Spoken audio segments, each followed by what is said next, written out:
name and your birth date? Name now or? Your maiden name and your married name? Oh, my maiden. We are now. Okay. Okay, Hazel, would you give me your full name and your birth date? Hazel Noble Metoxen. I mean Hazel Metoxen Noble. See, I made a mistake. Yeah. What's that? Describe the house. Oh, it was a big two-story house. The one I lived in. Mm-hmm.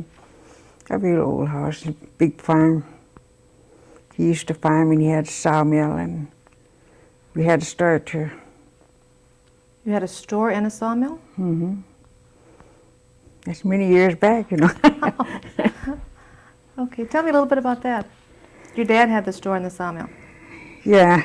And they did their own butchering. They had their own cattle and hogs and everything. And big apple orchard. And their garden, you know, everything. Okay.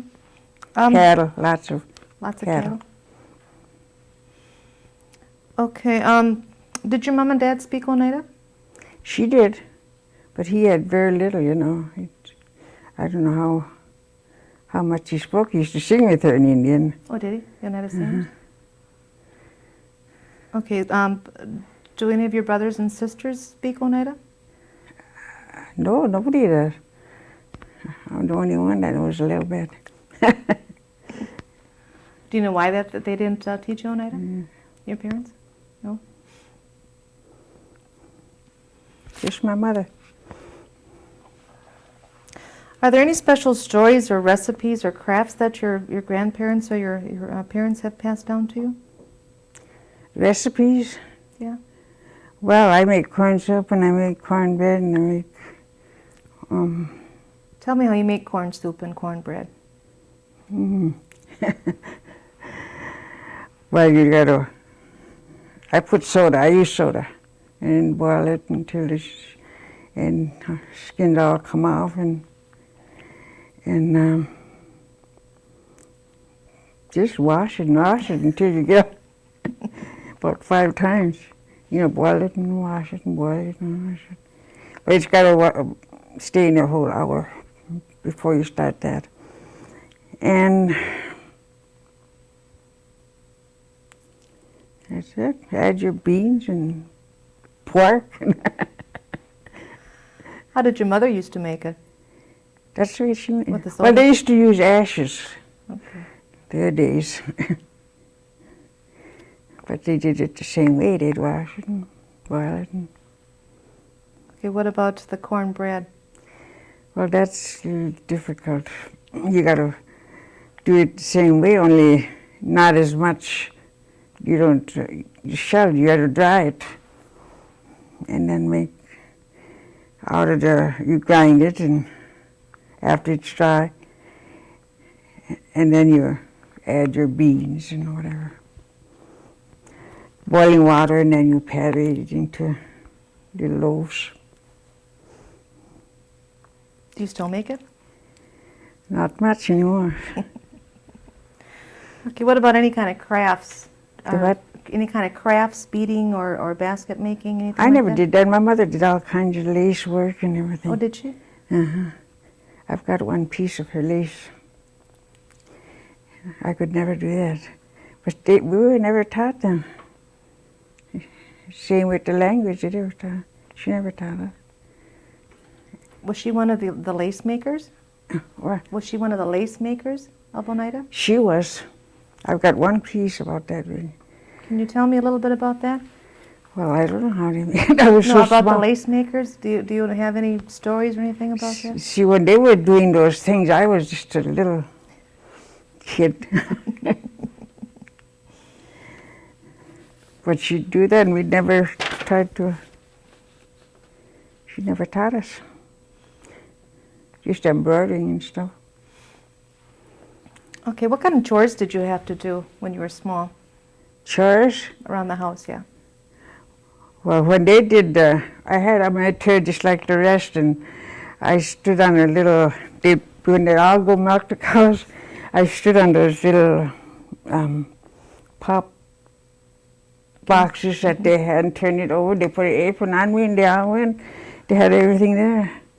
But I had to do things when I was little. Then I had my turn milking the cow and sitting there and they'd get everything there and I'd milk and I did the best that I could. I was about 7 or 8 years old. I can remember that. But I could see my dad strip it afterwards. It was but we had to learn. We go out and hoe and everything.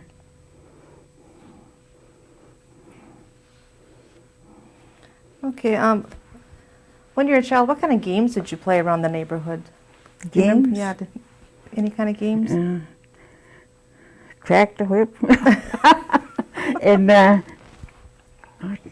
what others I think of? But they were all teenagers. They don't do those things anymore. Crack the whip and ante over. You remember that one or not? No. Yeah. Explain that one to me. Hide and seek. Hide and seek. No, explain ante over. What is that Well, one? they threw it. You had to throw the ball over the house. They'd ante over, and then they'd catch it, and I don't know. Okay. Hide and seek. But we were quite big.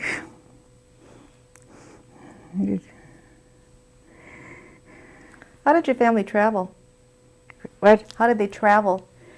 Travel? Horse and buggy. And we went to the fair with that, to church, and he also had big lumber, he had a sawmill, and he took the lumber away to Appleton with the team of horses down that logs on there. And I got a picture of that, and I was looking for it. Where did they do their shopping? Shopping? Yeah. Their grocery shopping or... Well, they went. They had their own eggs. They had everything, but the flour and stuff. In their day, you mean Yeah. It's like we do now, but we had cars. Model T. Model T. Okay.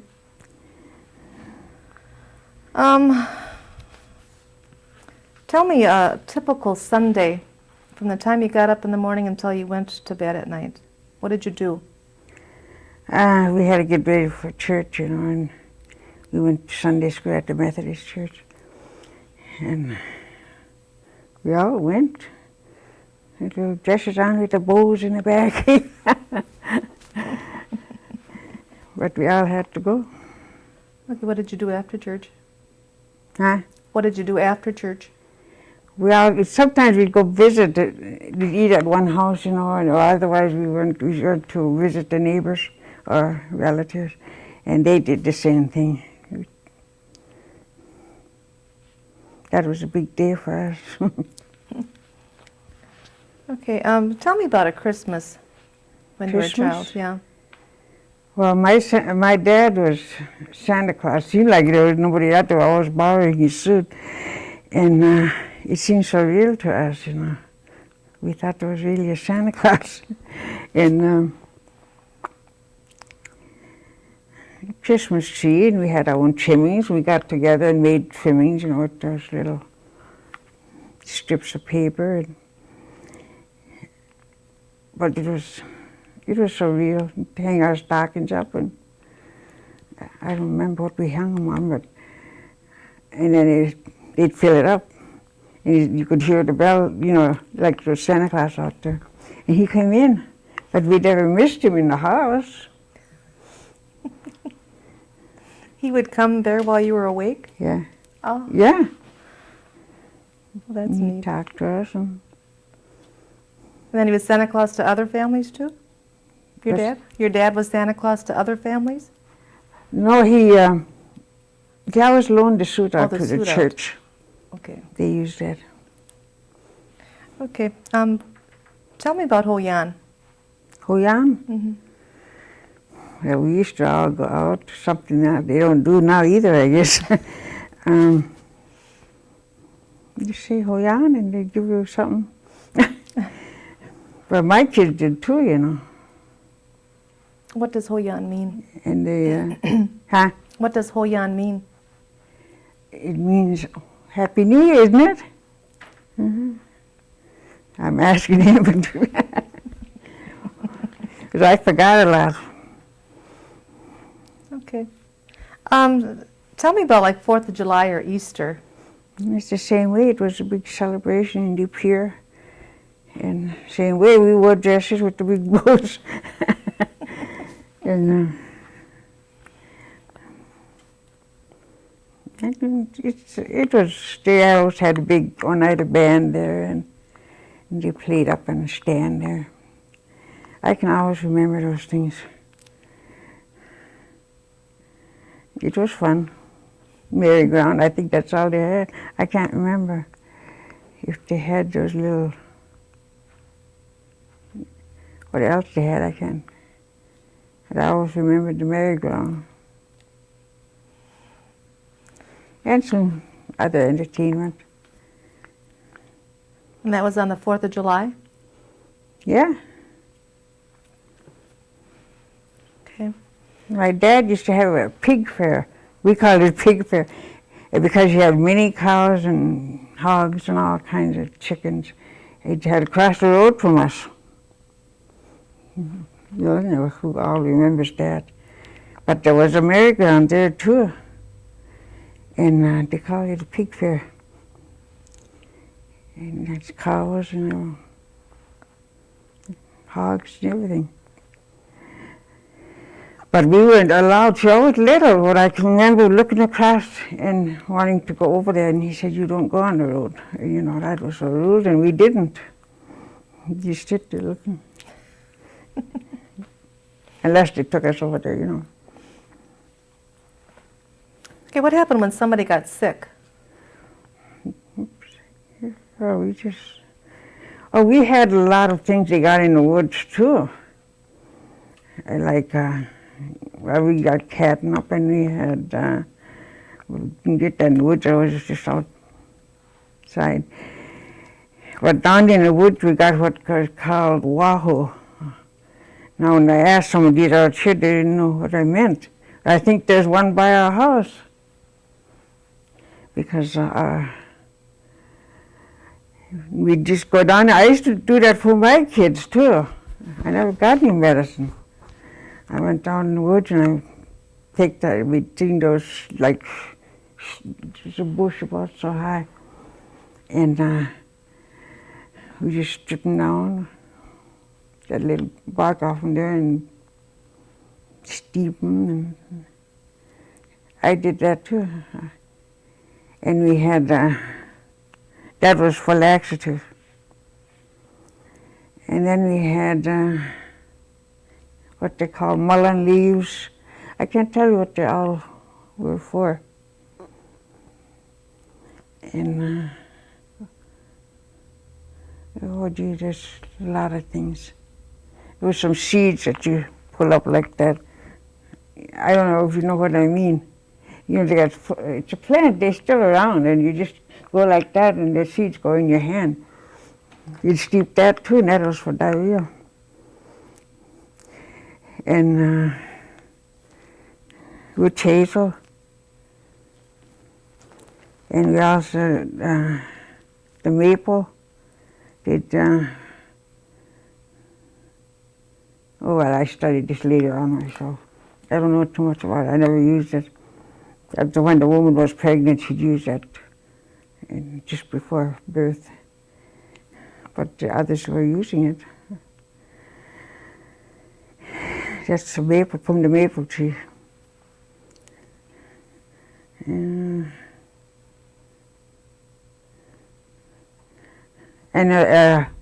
blue flag, the root.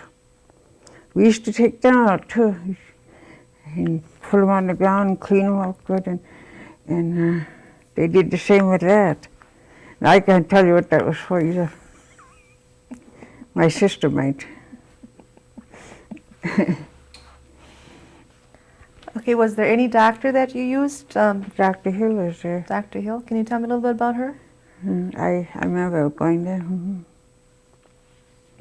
But not for things like that. My mother just took care of that stuff.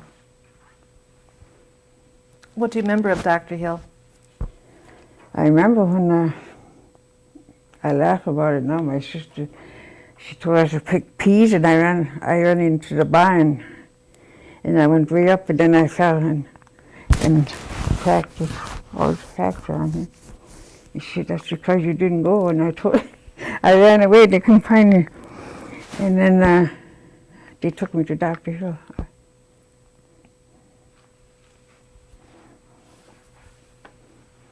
Okay, can you tell me where you went to school? I was at the boarding. I went to serve at Silver Summit, and I graduated. I didn't graduate. I went down to Toma. That was the Indian school. I was there 3 years just before it closed. And then I went down. I came home, and I finished the grade school in at Seventh-day Advent. We had one down our road. Way back, oh gee. I can't think. It's railroad now, I think. Okay. Tell me a little bit about Silver Summit when you went to school there. Tell me about the school. It's just like it is now. I mean, I always got along with everybody. Was it just a one-room schoolhouse? Yeah, just one. Okay, and how many kids were there? I can't remember how long. Here's what it was always full. You know where Chester owns that piece, Chester Smith? That's where I went. Okay. And,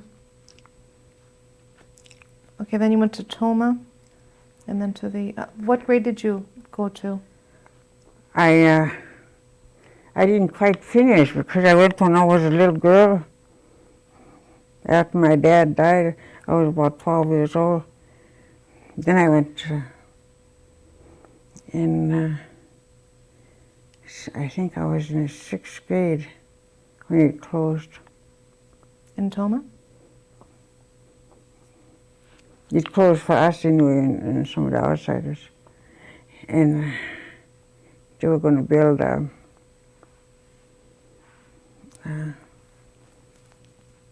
what's it now? What is it now? It's Veterans Hospital. Oh. So we all went home. We sent home. But it was more like a vocational. You learn to do this and that, sewing and laundry, and you change around in there. I was there 2 years. You stayed right there for 3 years? Mm-hmm. Okay. And then where did you go? What? Then where did you go? After Oh, Toma? the Seventh-day Advent was right down our road, and there was lots of the Indian kids went there. It was all Indian kids. The building is there too, but he retired and they just closed it up. But I graduated there. I'm from the 8th. Then what did you do? Got married. You know, quite young.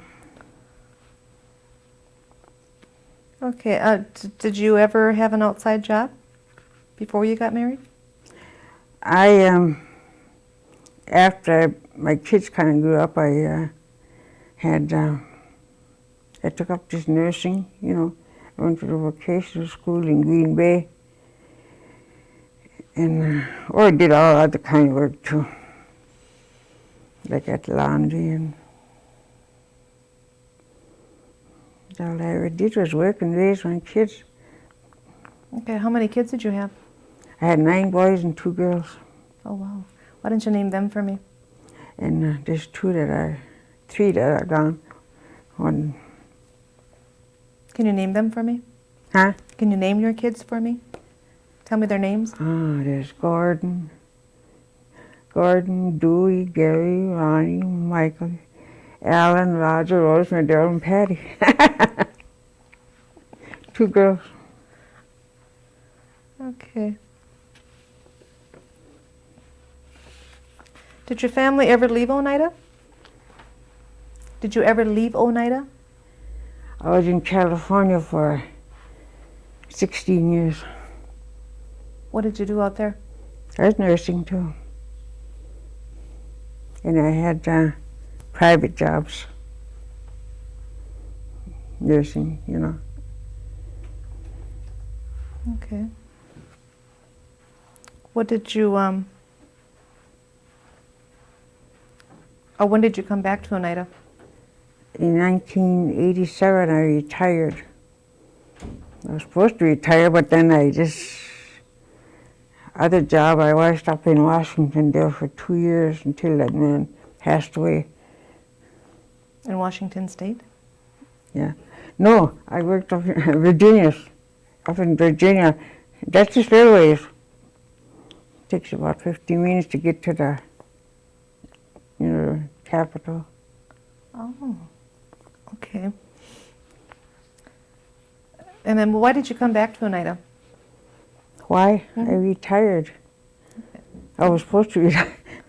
Oh, you But I took some others out there too, like Blanche Farzine, till she passed away, and then I got called way up there, so. Okay. Now you're retired now, right? Well, I think because I fell at Walmart. But, I was sure I was senior companion for 3 years. Oh, I think it's 3 years. That's when I fell this in October. So I just don't think I'll be doing that anymore. what did you do with being a senior Just companion? visiting. I had 11 clients. You got to do 20 hours in 1 week. And I enjoyed that. Oh, good. But now I don't know. They still want me. What church did you go to? Or you said you went to the Methodist church when you were a child? Can you tell me just a little bit about church? Church? Yeah. Well, we have ministered to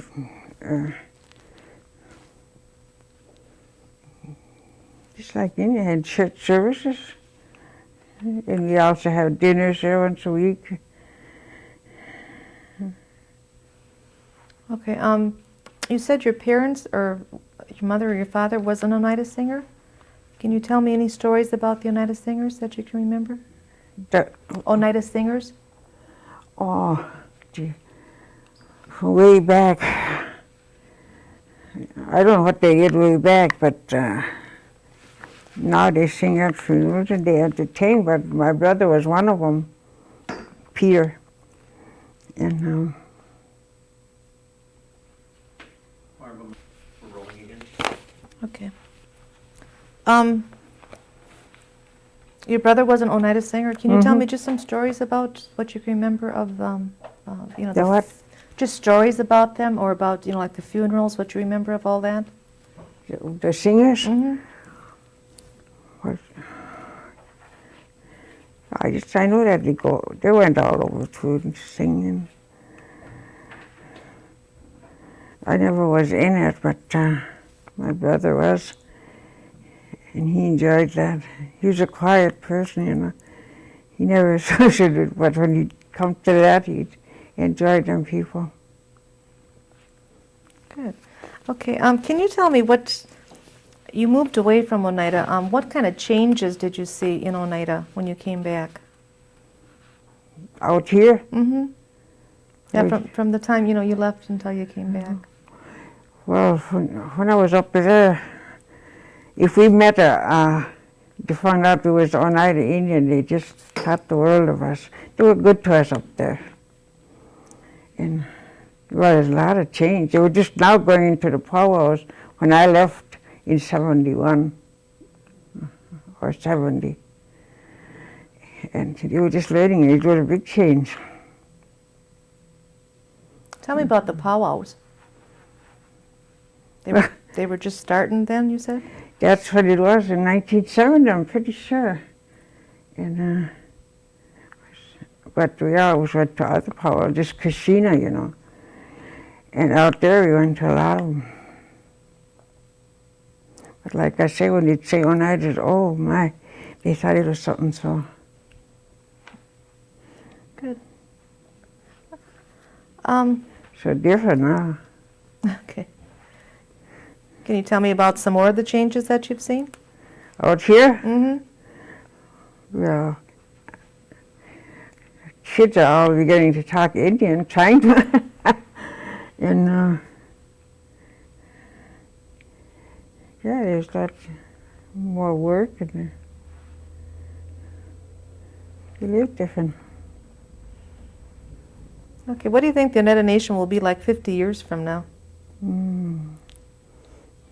I don't know, I'm just wondering myself. At the rate we're going.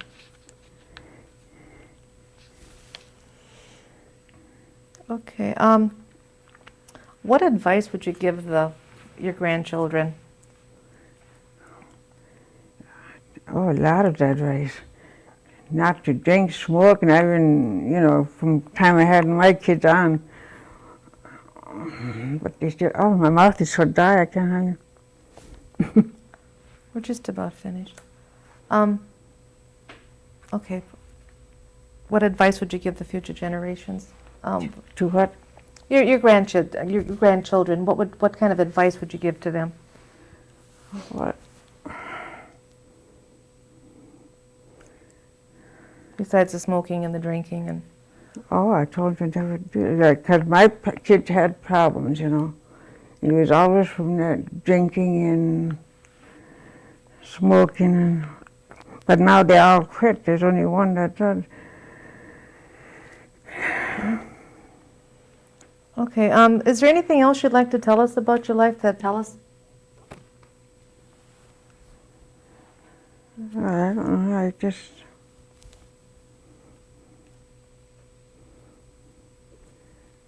There's a difference that I know, but I can't explain it. Okay. Well, if there's nothing else, I want to thank you for sharing the stories with us. Yeah, okay.